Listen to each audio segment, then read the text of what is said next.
Put your faith in the light. Hello guys, welcome to another one of my videos. This is Lightblade.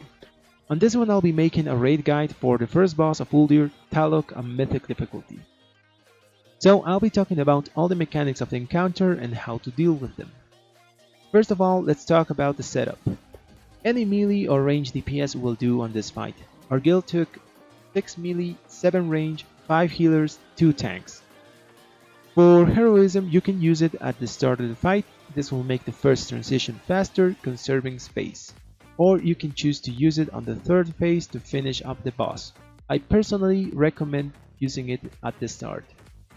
Okay, so this is a 3-phase encounter. You will start on a small room and you will be dealing with the same mechanics as heroic. The boss will transition to phase 2 at 35% health and to phase 3 when the elevator reaches the bottom of the room.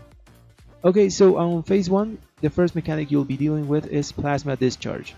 2 people will get marked and after 2 seconds they will start dropping bloodstorm pools. These pools deal a lot of ticking damage and should be moved to a designated side of the room and try to drop them as close as possible. A small tip, immunities like Mage Ice Block or Paladin Bubble will remove the debuff completely and you won't drop any pools. The reason we want to drop them as close as possible is the next mechanic, Cudgel of Gore. This targets a tank and marks him. After a few seconds, Taloc will charge the marked tank, knocking everyone back in a 30-yard radius and dealing damage. The farther away you are from the boss, the less damage you will take. This ability also absorbs any blood pools in an 18-yard radius, just like in the heroic encounter.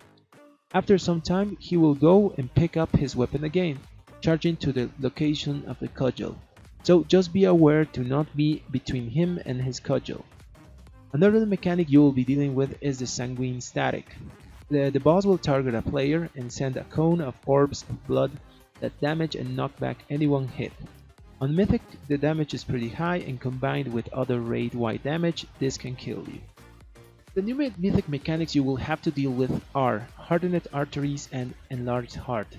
Hardened Arteries targets about half of the raid with a debuff that slows the targets over 6 seconds. This has a 8-yard range and it's a visible red circle.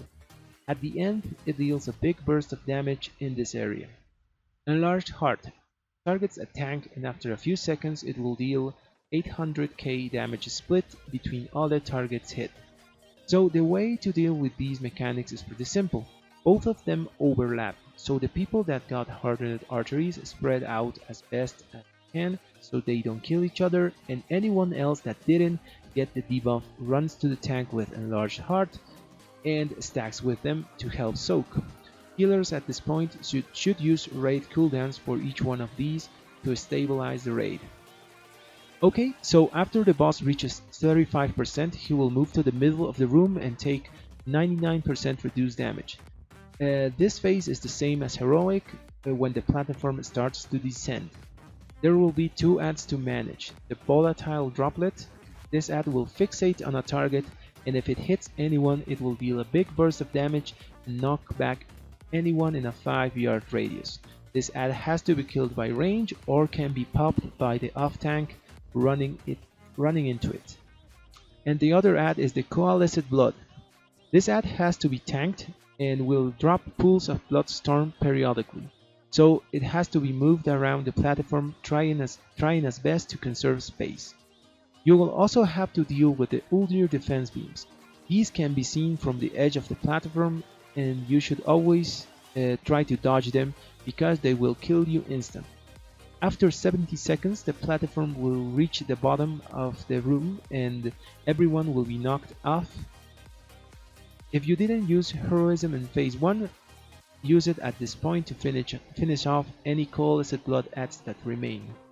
All the mechanics are the same as in phase 1 except that volatile droplets will spawn on the room's edges and will fixate on some targets. So you have to get a tank to pop these by running into them or range DPS kill them. So that's pretty much all the fight, guys. I hope this guide was useful to you, and I hope you get great loot. Thanks for watching.